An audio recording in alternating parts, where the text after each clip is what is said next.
work as a mountain guide, as a professional speaker. I work as a design consultant for outdoor equipment and clothing, and I enjoy that.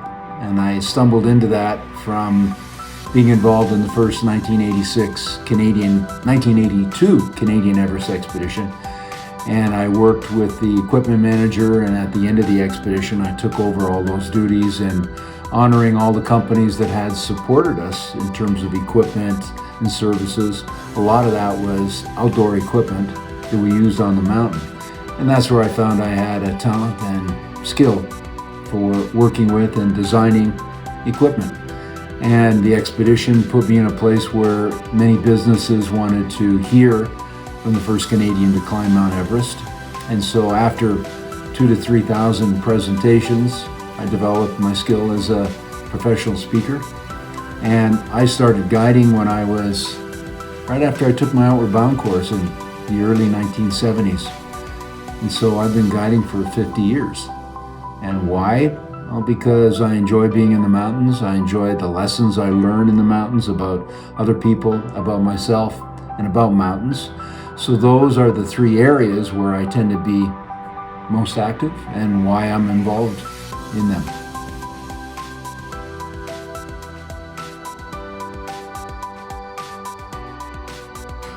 Would be someone who's open-minded, are willing to look at,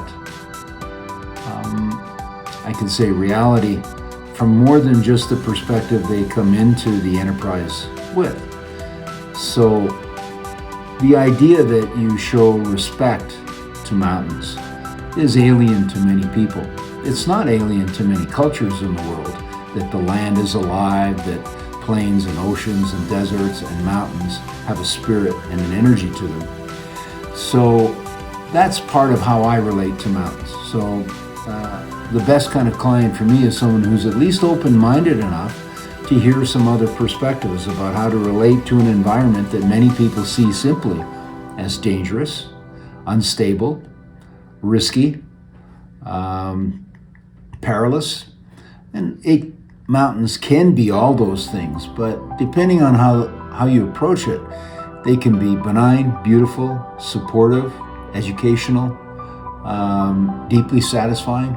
So to me, the best kind of client is one who's open-minded enough to at least look at these alternate ways of seeing that natural environment, which are the mountains. And of course, when you go to a mountain as big as Everest, it's got an inherent risk involved. When you go to altitude, when there's snow, avalanches, crevasses, steep terrain.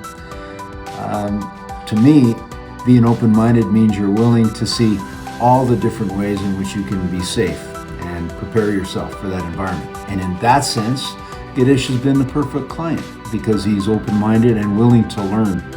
And I wish all the people that I have worked with in the past were as open as Girish has been.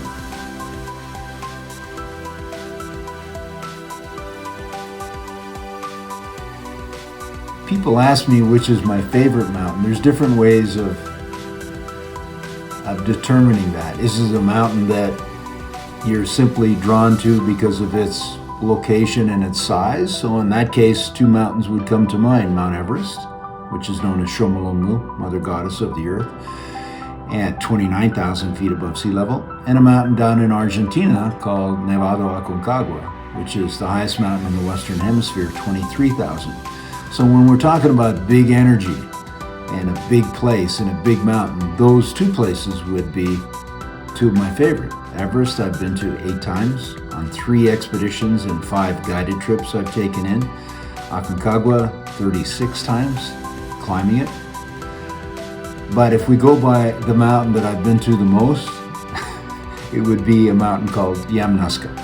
And it's the first mountain you come to when you leave Calgary, Alberta, and you drive to the Canadian Rockies. It's the first mountain that you see there. It's been featured in many films and movies. It's a very distinctive looking mountain. On the maps, it's known as Mount Laurie, not named after me, but after a missionary who worked with the Aboriginal natives at the turn of last century, 1900. And I probably climbed it, at least 2,500 times over the last 50 years. And why? Because I enjoy The mountain, the environment, the location, the weather. You can climb it any month of the year by hard or easy routes. The face itself is over a kilometer or 1,200 meters long. It's over 1,100 feet high, and it's got close to 80 routes going up the face of the vertical wall. I've done most of them, many of them many times. My daughter climbed the mountain when she was 4.5 years old. Climbed the backside to the top, and when she was 8, she did the face with me, climbed up 1,000 feet up the face. When I'm away in a foreign country and I'm tired and run down, I lay back just to close my eyes to rest for a moment.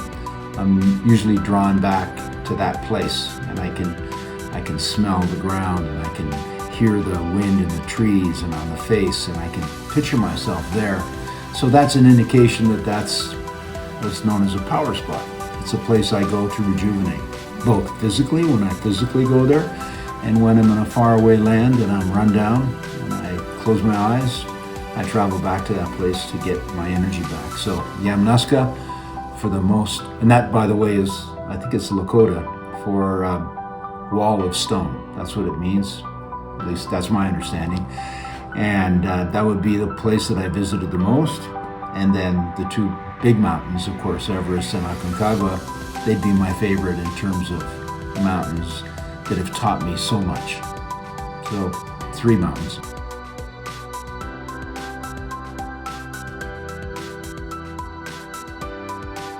The reason I got involved with Girish and supporting him in this project is that I'm probably the best example of someone who has not done financial planning very well for my future.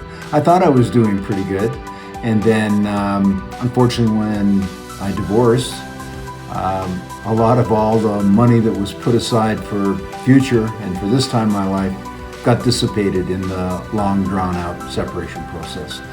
And then I kind of got demoralized about it.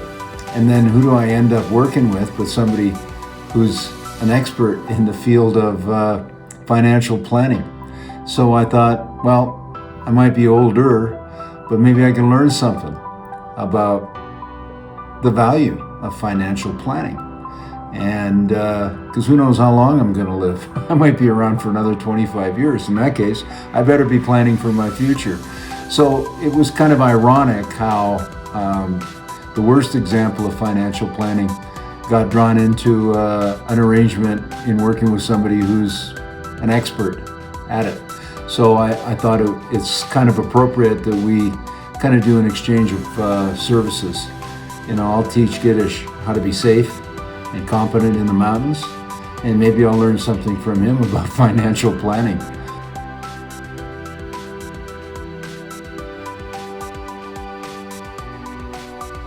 So when we first went into Everest in 1982, the approach was 260 kilometers. You had to walk in 260 kilometers. Now, they've expanded the road system there, so it's going to be less for Girish and I. We're not going to fly from the capital city, Kathmandu, to get into as close as we can to Everest and then walk in. We're going to walk in the whole distance. So I think it's about 180 kilometers or 160 kilometers Girish and I will be walking. By the time we arrive in base camp, from the time we've left to start the trek in, it's probably going to be 2.5 weeks, maybe 3 weeks. We'll be joining the group that he's going with halfway in. And that's where they'll be walking from. They're going to fly into the halfway point. Girish and I are going to walk in. So Girish and I will either camp out on the evenings or we'll stay in tea houses on the walk in. And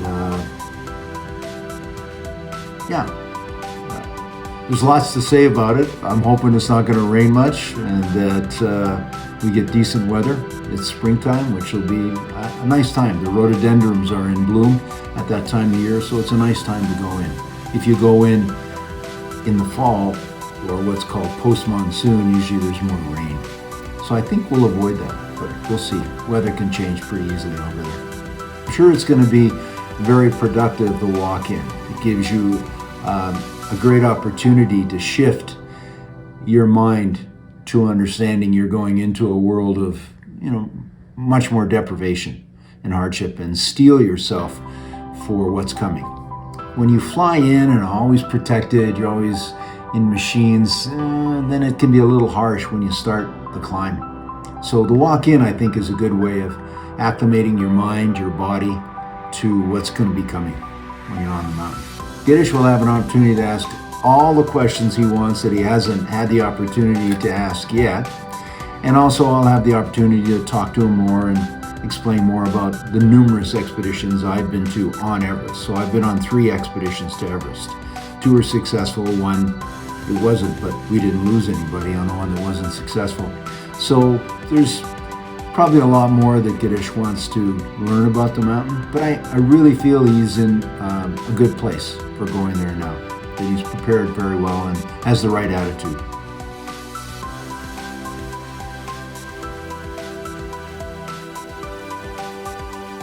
First time I visited it was 1981 when we were attempting a peak, Nuptse. That's a sister peak to Mount Everest. So we walked in the 260 kilometers and walked out, and it was a challenging trip. We didn't reach the summit of Nuptse, and it was extremely dangerous. But we didn't lose anybody, nobody got hurt, a lot of close calls. Then I would go in again the next year taking gear in, but I didn't go all the way into Everest because I got Giardia and had to fly back to Canada to get that corrected, an intestinal illness.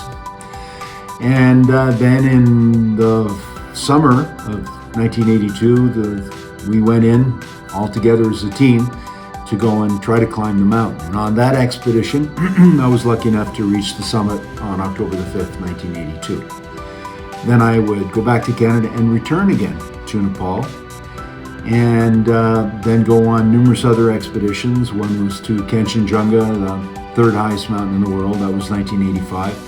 Guiding trips into the base camp of Everest on the Nepali side and from the Chinese side through Nepal, through Tibet as well. And then in 1986, I returned on another Canadian expedition where we were going to try a new route on the mountain that hadn't been done from the Tibetan side. And we were successful and placed 2 of our members on the summit, Sharon Wood and Dwayne Congdon. And nobody was injured or killed on that expedition, which was really good. And then my 3rd trip there was when I was hired by the British military to safeguard some of their high altitude cameramen. And they were trying for the 2nd or 3rd time to repeat the route that we had done in 1986. And it had been tried many times by numerous expeditions. They'd never got up it. So this was an elite group of military mountaineers. We were on the mountain 3 months, and they didn't get up it. They sure tried hard, but they didn't get up it. Nobody was injured or killed on that expedition. So those are the 3 expeditions I went into Everest. Then I went back to Nepal. That trip was long, 4 months long. I met my daughter in Nepal, and we did a film documentary for the Canadian Broadcasting Corporation on returning to Everest 25 years after I climbed it. And that was with a fellow climber, Pat Morrill. But it gave me the chance to show my daughter, who was 19 years old at the time, what was involved in the trip and how it went. So that was the last time I was on Everest, was 2006. So that encompasses 3 expeditions and 5 guided trips into the base camp. So there's more history with other mountains, but that's my connection to Mount Everest. And the mountain has always treated me very well. I've been lucky. I've had broken ribs when I fell into a crevasse. But other than that, I felt pretty protected when I've been on the mountain. I hope that continues for this trip. Although I'm not going to the summit, it's nice to know that I feel like it's an old friend returning to Everest.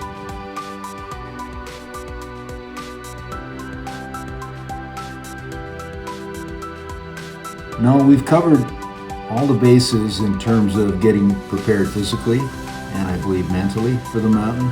The biggest challenge will be navigating the traffic jams from all the people that are going to be up there. And Girish and I will have 3 weeks to discuss and talk all about that on the approach to Everest, because we're walking in, whereas all the others are going to be flying in close to the mountain. We're going to walk in So that'll give Girish and I lots of time to discuss anything needs to be looked at. But I think at this stage, he's prepared for what's to come.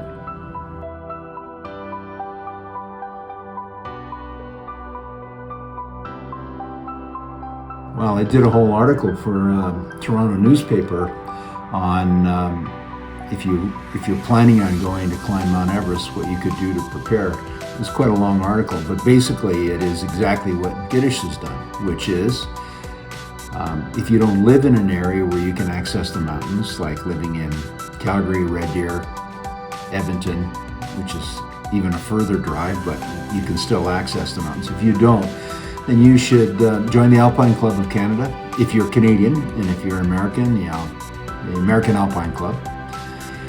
And you should take a couple of courses in general mountaineering, at least a course in rock climbing and one in ice climbing to get a feel of the general skill sets necessary for going on a big mountain. And then you should plan some trips that bring you to where the mountains are, and not just 3-4 days, but do a 2-week course with the Alpine Club of Canada where guides are provided and food and accommodation, and you're climbing every day with mountain guides. Americans do the same thing. They have courses like that. And in a given year, you should be flying, if you live in Toronto, let's say, which is on the other side of Canada, far from where the Canadian Rockies are, you should allocate money to fly out, and not for a weekend, but fly out for a week at a time or even a few days longer to climb in the Canadian Rockies, both in winter and in summertime. So you're building up a pool of knowledge about how to act in the mountains, about weather, about what works for different temperatures, and the clothing and the boots that you're using, rather than waiting till you go to the highest mountain in the world to find that out. Then on top of that, you should book an expedition to at least a 7,000 meter peak, and the easiest one to get to is, of course, Aconcagua down in Argentina. To climb an equivalent peak in the Himalayas, much more expensive. So that's usually a 3-week trip. And why do I recommend it? Because you should make sure you understand how your body responds to high altitude, to the lack of oxygen, to the difficulty in sleeping, to food, to digestion. You really need to expose yourself to that before you go to Mount Everest, because the amount of money involved in flying over to Everest, procuring all the equipment, gear, boots, sleeping bags, down parkas that you're going to need for the trip, getting your permit, buying your way onto a trip where you're going to be taken up Mount Everest, it's quite expensive, and you don't want that all based on an unclear understanding of what you're getting into. So you should take a year to 2 years to prepare for going to a mountain like Mount Everest, from my perspective. Others that stay fit, have some background in outdoor sports or climbing, have booked a trip and gone and been lucky. But I think to prepare in a sane and proper way, you should at least allow 2 years to get ready to go to Everest. In my book, if you want to maximize your chances of 1, success, and 2, reducing bad luck. So the more prepared you are, the better chances are good luck's going to smile on you. This has been my experience in the mountains.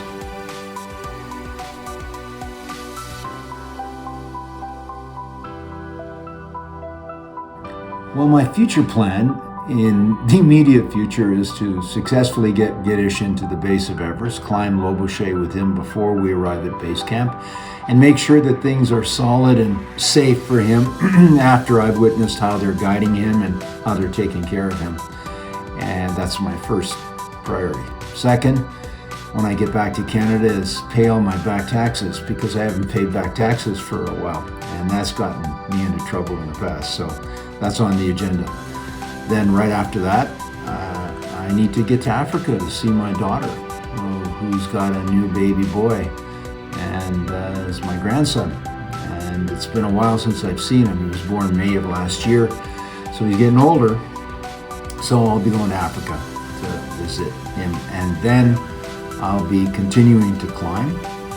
My plan for next winter is 2 months down in Argentina, doing 3 different trips: Aconcagua, circumnavigation of something called Mercedario, and then a 6-day mountain climb capped off with 2 days of wine tours.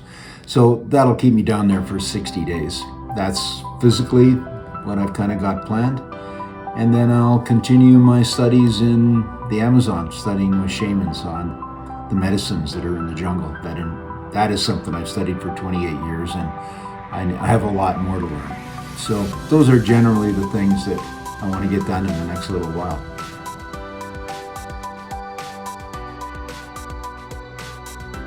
Laurie Skreslet.ca, and if anyone wants to send any communication to me, they can use my email address, which is laurieskreslet@gmail.com.